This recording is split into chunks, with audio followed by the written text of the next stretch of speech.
We are live. Good morning. Good morning. Thank you so much for joining me today. So, for those of you who are joining us now or later, I just want to introduce Kate Schatz, whom I met while I was teaching meditation paired with journaling last winter. Yes. And to my delight, I got to meet her again at the Palm Springs Book Festival this past March, and in Palm Springs. And when I brought her book to have her sign it, she recalls this because I had forgotten, and I was so excited to reconnect with her. And then I got to read her book. And so today we're going to talk about your book. And just so you know, I'm a sucker for books about the counterculture in San Francisco in the 60s. And this book captivated me so quickly. I read it in 2 weeks. Amazing. And so maybe you could share what was maybe just a quick summary and what compelled you to write this book in the first place. Yeah, thank you, Shelley. Thank you for having me. And the book is called Where the Girls Were, and it's a novel. It's historical fiction, and it's set in 1968 in San Francisco, and it is about a teenage girl who is adjacent to the counterculture, but she's not yet quite part of it. She's kind of a good girl. She's a high school senior, really smart, really book smart, about to graduate. And then her cousin is very much part of the counterculture, and she has a wild New Year's Eve in San Francisco and meets a guy and has a romance and gets pregnant, and she is sent to a home for unwed mothers. So much of the book takes place in this home with a group of other teenage girls who are all pregnant and navigating that experience and what it means to be sent away and kind of hidden away and silenced. And so it is very much about that time. So it's set again in 1968, so 5 years before the passage of Roe, and abortion became safe and legal in the United States. And I was really interested in this time period and kind of looking at how these young women were navigating, a complete lack of choice and agency and autonomy in a time of social upheaval and change, right? And during the counterculture. And the book was inspired by my mom's experiences. So my mom had 2 unexpected pregnancies in the 1960s and was sent away to give both babies up for adoption. So the book is not her story. It's very much a fictionalized version that kind of took my mom's story and then so many others that I read about when I did my research. So I became really fascinated with that particular phenomenon, the number of young women that were sent away when they were pregnant. And that's where the book came from.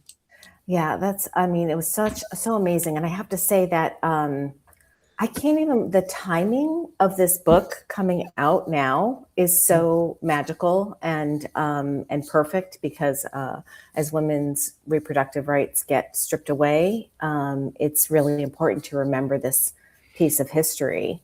Yeah, it is. And, I didn't plan it that way, certainly. I've actually a book I've been working on for many years. I've written a number of other books and published them in the past 10 years, and they were all nonfiction. And looking at history, looking at kind of radical feminist histories. But this is a book that was a kind of long-term project of mine. So the timing of it coming out now, in the wake of the Dobbs decision and in the wake of our current regime and the attacks on women's rights, it's as I say in the author's note, I wish this book was not so relevant right now. Yeah, exactly. Well, I really do think that it is, even though you worked on it for so long, it was for me, I feel it was divinely orchestrated is how I look at it, that it was released right now. And I think that it just shows that you're so supported in bringing this message. So I had a few questions about the book. So what do you think the relationship between the main character Baker and her mother, it's really contentious. That Baker's mother loves her, but there was so much silence that Baker's mother had to do, that she inflicted upon her daughter about being silent and sending her away. So much projection. What do you think silence does to mothers over decades? Whew. It's a good question, Yeah. but like I mean, it's that is definitely, I'm really interested in general and in the book at looking at how women use secrets and silence as a form of protection, and strategy, and how that can succeed and how that can also fail. yeah. And I think that women have been doing that for generations, for centuries, right? Really, in many ways, using, in a patriarchal system, and in a violent system, right? In a world that often seeks to harm and control women, um, keeping secrets and being strategically silent can actually be a really powerful form of protection. And it can also be, it also can perpetuate oppression, Yeah. for lack of a simpler phrase. And so I do think that it's also something that's very generational, the way that Mhm. women pass down silences, what we do and do not talk about. So, in the context of the book, I appreciate your read on that. That's what I think about the characters. Mhm. Her mother loves her very much, Mhm. and she is doing what she thinks is right, what she thinks is best, which is, her daughter is pregnant and she is going to send her to this home because that's what you do. And in her eyes, the consequences of people in the community finding out about the pregnancy, her daughter's college where she's supposed to be going, finding out, like, to her Right. that is far worse than keeping this secret. um, Yeah. and and the experience of these young women who were sent away, and just to give some context, the historical statistics are that about between the end of World War II, so about 1945 to 1973, when Roe passed, approximately 1.5 million young American women were sent away to Mhm. these homes, became pregnant, and were sent away and surrendered babies for adoption. Is that globally or No, US? that's in the United States. Okay, in the United Who States, knows yeah. what it is? Who knows what it is globally? And so, and a big part of the way that these homes worked, and that the psychology at the time worked, was that the young women were really told to move on and with their lives, and to not talk about it and to forget about it, right? Right, This right. is for the best. This baby's going to go to a family who knows what they're doing. You're going to leave here, go back to your school or your community and your family. Yeah, Don't talk about it. Move on. right. Right. That was the messaging that my mom got. Yeah. And you never forget, right? Yeah, of At all. course. And so, as the in the book, the main character, Baker, she does, in some experiences with her mother, she learns some other secrets that her mom has been keeping from her. And Yeah. I very much wanted to show, that experience of being a young person and suddenly realizing that there's so much that you haven't been told, Right, and trying right. to figure out why. I know. I mean, that scene of the two of them in the car when Baker finally gets to Mhm. leave the house. So Baker's like, she's in this house with all these other young women, and I love the way that you really developed each of those characters, and just the range of emotions that they each had, and all of them trying to be, quote, the good girl and to stay in line. And finally, Baker's mother was trying so hard to protect her, and yet it was just doing her such a disservice, in a lot of ways too. But it also helped her, like Baker's trajectory, like really developed, Mhm. in that house. And so, what do you think? Being a good, so this whole topic of, Mhm.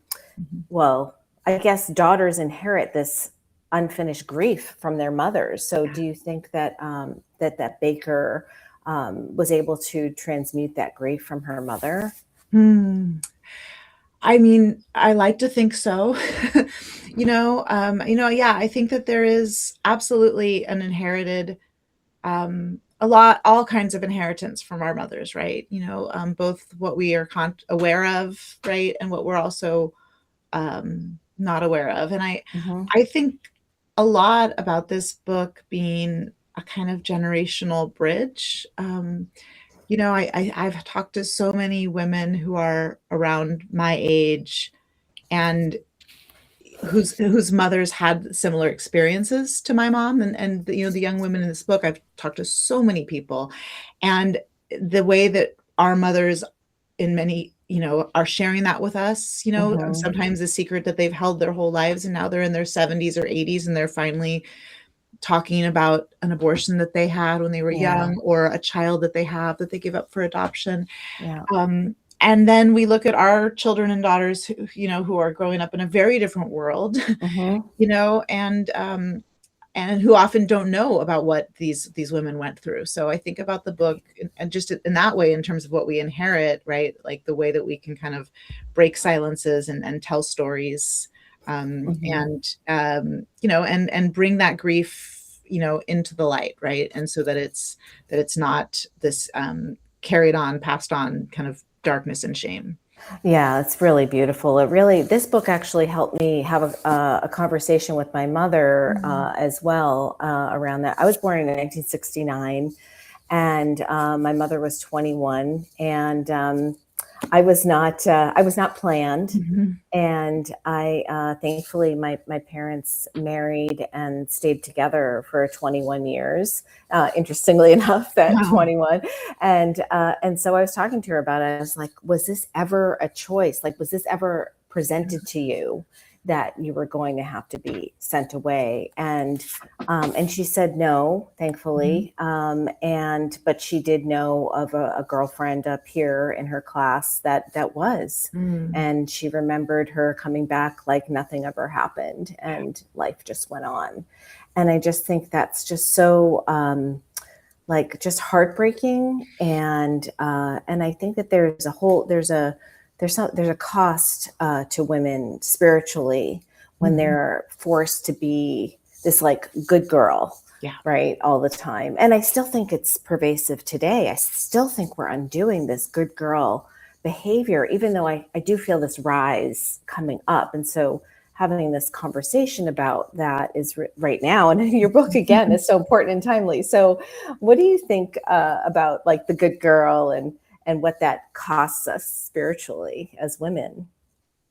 Yeah, so I mean, they do explore that in the book, and it's a little bit of a it's not quite tongue in cheek, but the girls are very aware of the of this concept. But when Baker comes into this home, her first friend, who's her roommate, basically is telling her, giving her the scoop on all the other girls in the home. And she's like, look, everybody's in two categories. You're a good girl or you're a bad girl. And, there's a moment where Baker tries to complicate that and be like, I don't know. I think I'm just like a normal girl. And Michelle, her roommate's like, no, Right. like, come on, let's be real here. Yeah. You're good or you're bad. And, I think, yeah, I think both come with their own set of, pressures, and I just don't think that either is ever real, right? Like there's Yeah.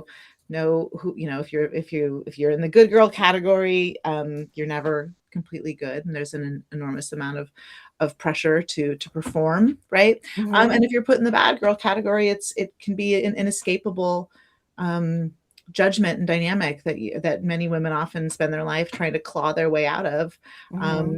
or embrace, right? I mean, it's never it's I think hopefully in the book I kind of just complicate the concepts. Yeah. Yeah. And then there's the girls in the home who maybe you'd think would be the good girl, but you learn that they're bad, right? And then Right. it's like, um, I also hope in the book that we also do get a sense of just the uh, enormous and absolutely pervasive double standard of how men don't face that, right? And so Right. in the book, the man, the guy who gets Baker pregnant, he's not a jerk. Like I didn't want Right. him. I very intentionally made him he's just kind of like a guy. He's like Yeah. a hippie dude. He's not a bad guy. Right. But it's very much unfair because he just gets to Yes. Go to walk Mexico. away. He gets to walk away unscathed, and Yeah. I wanted to show how, yeah, the inequity there, right? Like Hmm. and just the profound impact of a pregnancy. It Yeah. changes a life no matter what happens, no matter what Right. choice is available to a woman. It is a life-changing experience. Hmm. And the debates over what we should and shouldn't be able to do with our bodies are constantly dehumanizing us, and also just completely failing and refusing to understand the complexities of that and the nuance and actually what it means emotionally, spiritually, and in all ways to Yeah. experience a pregnancy. Absolutely. And we don't talk about it. Like even after I have two children, I know you have children. It's even after Mhm. the birth itself, no matter whether it was easy, it's always hard, number one. Mhm. And then there's all these complications that often come after it, Yeah. and it's never talked about again. And there's this weird amnesia that happens. I think for me, it happened like it was incredibly difficult to give birth, and my Mhm. son almost died, and he was in the NICU for 6 weeks.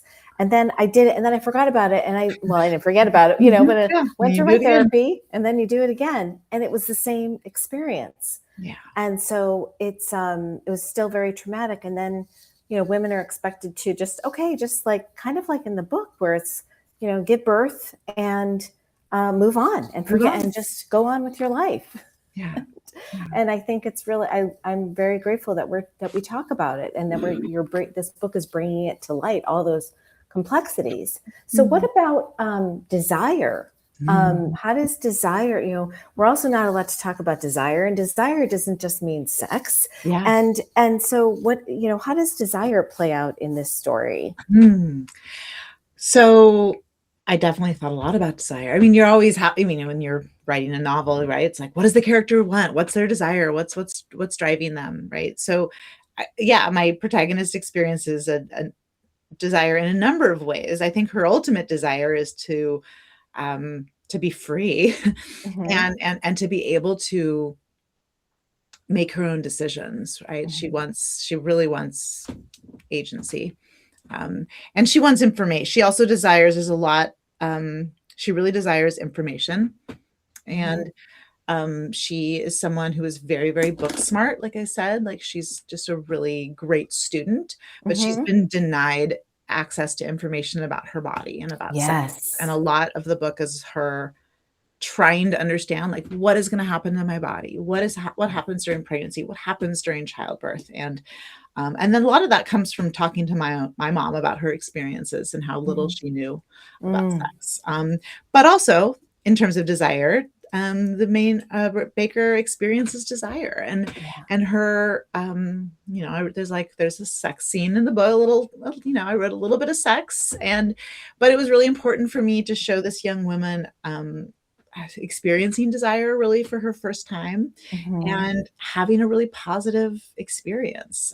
Yeah. There are certainly young women in the book who are in the home who the reader gathers, did not experience, or, um, did not experience sex in a positive way at all. Yeah. But she did, and I wanted that. I wanted that for her, and I wanted to also show, um, that she was a young person having a positive sexual experience, and Yeah. again with very different consequences. But I wanted her to feel this desire, and also not to feel shame about it, like to Yeah. feel empowered and to feel good and to feel the same good that this guy gets to feel. Right, right. And that's a very confusing place to be at that age. And you really captured it so well. And no, no, I love that there wasn't shame around it. And so that's a big thing that we carry as women, is the shame. It's like, "Oh, you're damned if you do, you're damned if you don't." So kind of a vibe. So let's see. Yeah, I really, so I don't want to give away too much, but I did at Mhm. one point, I do want to, there was one sentence. I mean, so many of these sentences are so gorgeous. Thank you. And just also the descriptions, like I really felt like I was in the scene. And so you did such a great job of like, I could feel the Victorian house that the girls were staying in. I could feel the energy of the woman's office who was controlling the girls. Mm. I could feel the energy of the social worker. I mean, Mhm. that social worker was like off the hook evil to me. Like she was so controlled with her emotions, and also with her own control of herself. Yeah. And so you really depicted it really well. But I do want to read this sentence that I highlighted, that it just stopped me in my tracks, and it is towards the end. But I just want to share it with the audience, people who are listening, because I just loved it so much. If I could find it, I had it. Let's see. Yeah, here it is. Oh no, that's not it. But I did love. Well, anyway, I can't find it right now. That's really okay. I can discouraging. never find the parts of the book that I want. I was teaching a workshop the other day. Actually, I was teaching a writing workshop about setting and detail. And I was trying to find one particular passage, and I absolutely could not find it. Okay.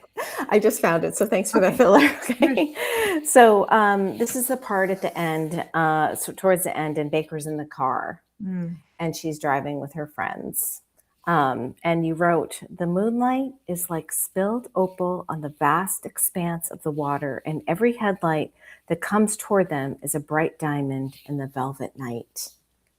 That was just so gorgeous. Thank you. I loved that sentence so much. And I cried. That's the moment I finally, the dam broke and I just cried.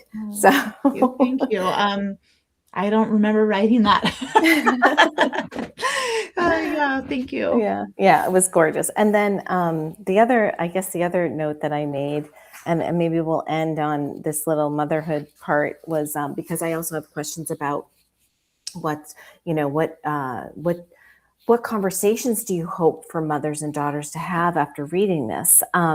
So let me just read this quick passage and then let's talk about that. Okay. Let's see.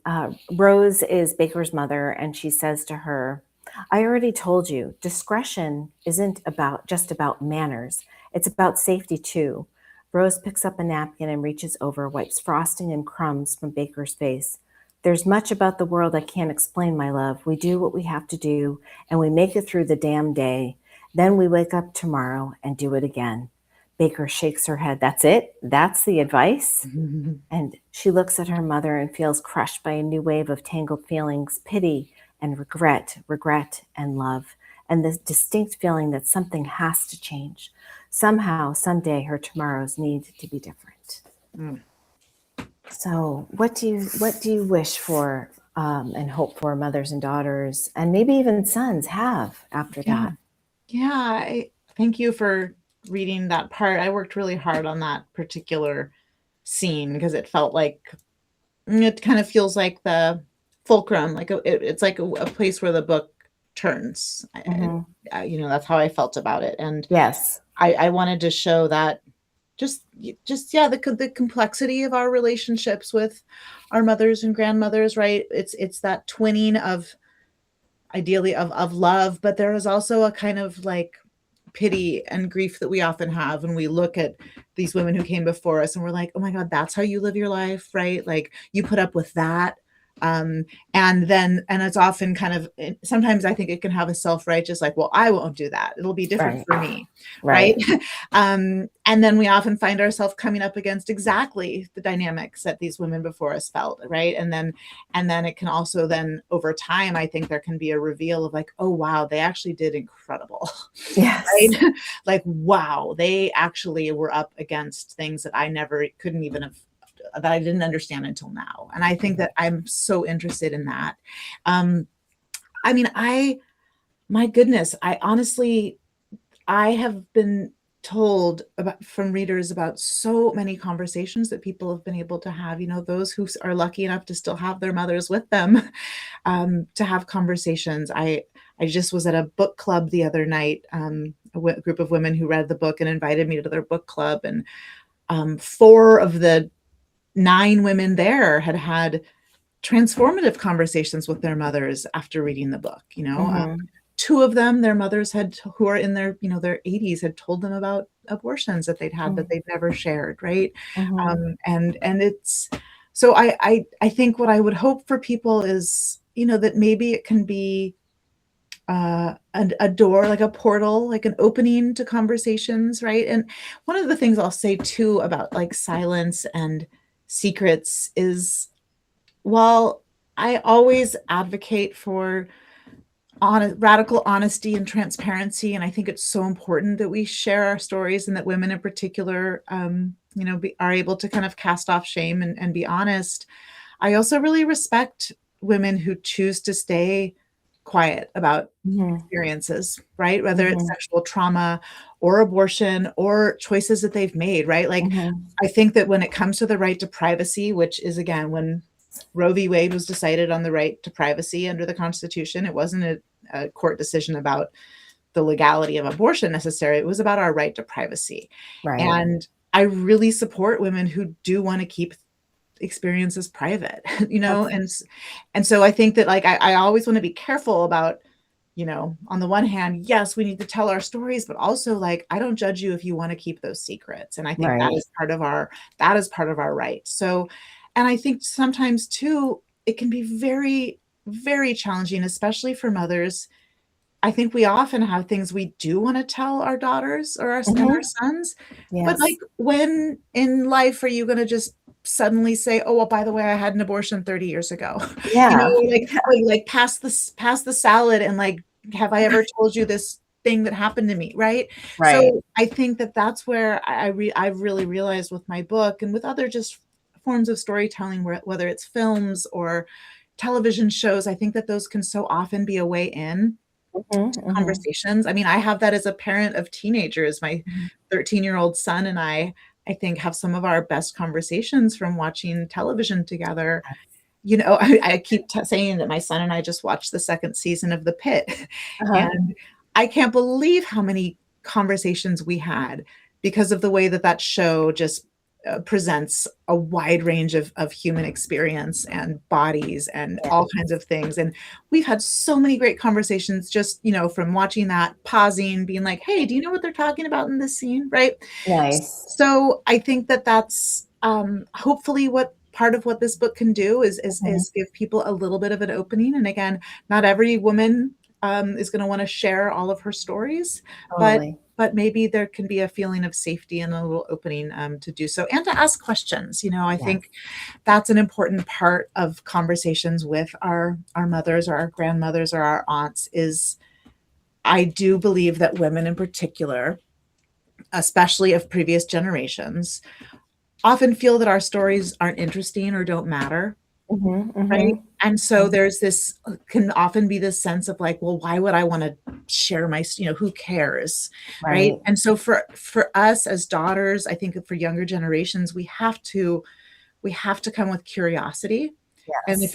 if we want them to be honest with us, we've got to ask. Yes. Yes. You know? Exactly. I mean, I think Yeah. I feel that way. I don't always wanna Yeah. just tell people all my stuff, but if you ask, Right. I'm like, Right. "Oh, okay, I'll talk." Exactly, exactly. Yeah, it's about having that compassion and that curiosity Mhm, blended together. And I mean, not all children are ready to have those conversations or mhm. know how, even. So, Yeah. leading by example, and just it's beautiful that you have that experience with your son. I watching.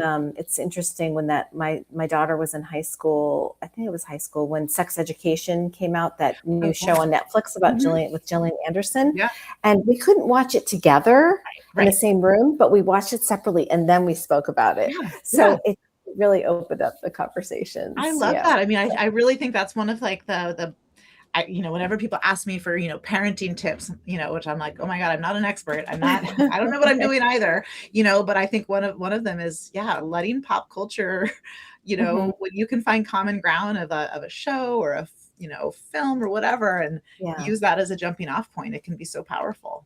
Yeah, exactly. Wow. Well, wonderful. Thank you so much for coming on and Yeah. talking with me about this. I love this book. Everybody go get it. It's Where the Girls Were by Kate Schatz. And where can everyone find you next? And where are you going to be? Oh, let's see. Well, I will be actually this Thursday, I'll be, which is May, like, what's the date? Thursday the 15th, 16th. I'll Yeah. actually be down in Laguna Beach in Southern California Nice. doing an event at the Susie Q Center. And then at the end of May, the last weekend of May, I'll be at the Bay Area Book Festival in Berkeley. Awesome. Are you And teaching at any of those places? I'm not Any teaching, I'm just speaking at speaking those. about? Okay. And then I will hopefully be teaching a class or two in the fall. So people can follow me on Substack, or I put it all on my website and on Instagram, and they can follow there. Wonderful. Awesome. All right, everybody. Thank you so much for joining us today. Thank you, Kate. It was great to be with you. Thank you so much, Shelley, and happy Monday. Oh, it's Monday morning. Happy Monday. I hope you have a great week. Appreciate You too. it. All right. Thank you. Take care. Bye-bye. Thanks.